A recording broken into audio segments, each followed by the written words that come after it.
जय शिवराय मित्रांनो अखेर राज्य शासनाच्या माध्यमातून शेतकऱ्यांची कर्जमाफी योजना जाहीर केलेली आहे। 2 लाख रुपयापर्यंतचं कर्ज, 50,000 रुपयाचं प्रोत्साहनपर अनुदान आणि 2 लाखावरील शेतकऱ्यांना जे काही ओटीएस योजना, अशी योजना याच्या अंतर्गत आणण्यात आलेली। याच्याबद्दल आपण सविस्तर अशी माहिती घेतलेली आहे।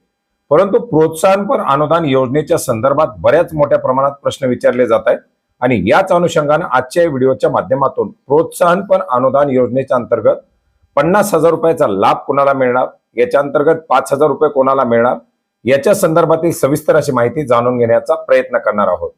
मित्रांनो, वित्तीय शिस्तीला प्रोत्साहन देण्यासाठी म्हणजे शेतकऱ्यांनी नियमितपणे आपली कर्ज भरावीत, यासाठी नियमित परतफेड करणाऱ्या शेतकऱ्यांना राज्य शासनाच्या माध्यमातून प्रोत्साहनपर अनुदानाचा लाभ दिला जाणार आहे, जो 50,000 रुपयाचा असणार आहे। हे अनुदान कुणाला दिलं जाणार, तर याच्यामध्ये 2022-23, 23-24 आणि 24-25 या तिन्ही आर्थिक वर्षामध्ये पीक कर्ज घेतलेल्या आणि त्याची नियमितपणे परतफेड केलेल्या शेतकऱ्यांना, ज्याच्यामध्ये या तिन्ही वर्षापैकी कोणत्याही 2 वर्षामध्ये नियमितपणे पीक कर्जाची परतफेड केलेली असेल, असे शेतकरी याच्या अंतर्गत पात्र असणार आहेत।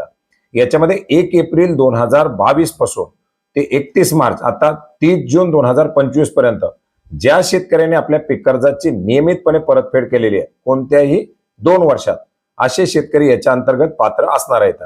जर याच शेतकऱ्यांनी 2024-25 मध्ये कर्ज घेतलेलं असेल अल्पमुदतीचं, त्याची नियमितपणे परतफेड, आणि 2025-26 मध्ये घेतलं असेल तर त्याची नियमितपणे परतफेड हे केलेलं त्याच्या अंतर्गत बंधनकारक असणार आहे।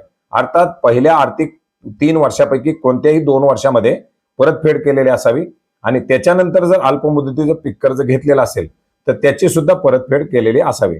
आता उदाहरणार्थ 2022-23 जे काही 24 पर्यंत शेतकऱ्यांनी कर्ज घेऊन त्याची परतफेड केली, 2024-25 मध्ये शेतकऱ्यांनी कर्जच घेतलं नाही आणि आता 2025-26 मध्ये जर घेतलं असेल तर त्याला 30 जून 2026 पूर्वी हे कर्ज फेडावं लागेल, तरच त्या शेतकऱ्याला या प्रोत्साहनपर अनुदानाचा लाभ दिला जाणार आहे। 2024-25 मध्ये जर थकीत असेल तर ते डायरेक्टली कर्जमाफीमध्ये जाणार आहे आणि कोणत्याही एका योजनेचा लाभ त्या शेतकऱ्यांना दिला जाणार आहे। आता याच्यामध्ये जर शेतकऱ्याच्या कर्जाची रक्कमच 50,000 पेक्षा कमी असेल तर मग 2023-24 आणि 24-25 ही जी काही 2 आर्थिक वर्ष आहेत, त्या 2 आर्थिक वर्षामध्ये शेतकऱ्याच्या कर्जाची जी काही मुदल आणि व्याज याची जी काही एकत्रित रक्कम असेल 50,000च्या आतली, ती पूर्णपणे रक्कम त्या शेतकऱ्याला प्रोत्साहनपर अनुदान म्हणून दिली जाणार आहे। उदाहरणार्थ एखाद्या शेतकऱ्याचं 30,000 कर्ज असेल, त्याचं 5,000 व्याज झालं असेल तर त्या शेतकऱ्याला 35,000 रुपयाचं प्रोत्साहनपर अनुदान दिलं जाणार आहे आणि याच्यामध्ये कमीत कमी म्हणजे किमान जी मर्यादा असणार आहे ती 5,000 असणार आहे, म्हणजे 5,000 पेक्षा जास्त आणि 50,000 पेक्षा कमी हे प्रोत्साहनपर अनुदान दिलं जाणार आहे। जर एखाद्या शेतकऱ्याचं 1 लाखाचं कर्ज असेल तरी सुद्धा त्या शेतकऱ्याला 50,000चं प्रोत्साहन दिलं जाणार आहे। एखाद्या शेतकऱ्याचं 3 लाखाचं जरी कर्ज असेल तरी सुद्धा त्या शेतकऱ्याला 50,000 रुपयाचं प्रोत्साहनपर अनुदान दिलं जाणार आहे। याच्यामध्ये वैयक्तिक शेतकरी हा निकष याच्यासाठी लावण्यात आलेला आहे, कर्जमुक्ती योजनेचा लाभ जे काही घेतलेला असेल त्या शेतकऱ्याला प्रोत्साहनपर अनुदान मिळणार नाही, म्हणजे कुठल्याही दोन्हीपैकी एका बाबीचा लाभ दिला जाणार आहे।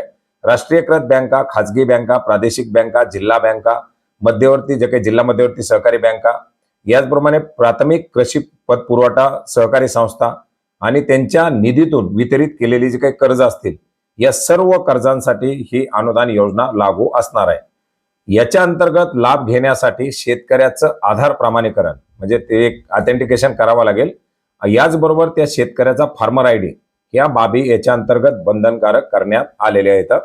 महाराष्ट्र राज्यातील विद्यमान भूतपूर्व मंत्री, राज्यमंत्री, याचबरोबर लोकसभा, राज्यसभा किंवा विधानसभा, विधान परिषद, जिल्हा परिषद, पंचायत समिती किंवा नागरी स्थानिक स्वराज्य संस्थाचे सदस्य, महानगरपालिका, नगरपालिका, नगरपंचायतचे नगरसेवक, अशा जर व्यक्ती असतील तर अशा लोकांना याच्या अंतर्गत या प्रोत्साहनपर अनुदान योजनेचा लाभ मिळणार नाही।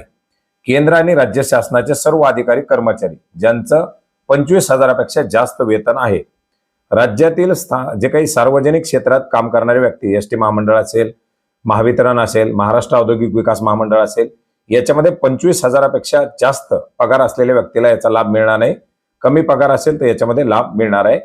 निवृत्ती वेतनधारक ज्यांचं 25,000 पेक्षा कमी निवृत्ती वेतन आहे, याचबरोबर ज्यांनी इन्कम टॅक्स भरलेला आहे किंवा जे काही आयकर रिटर्न भरलेले व्यक्ती आहेत त्यांना याच्यामध्ये प्रोत्साहनपर अनुदान योजनेचा लाभ मिळणार नाही।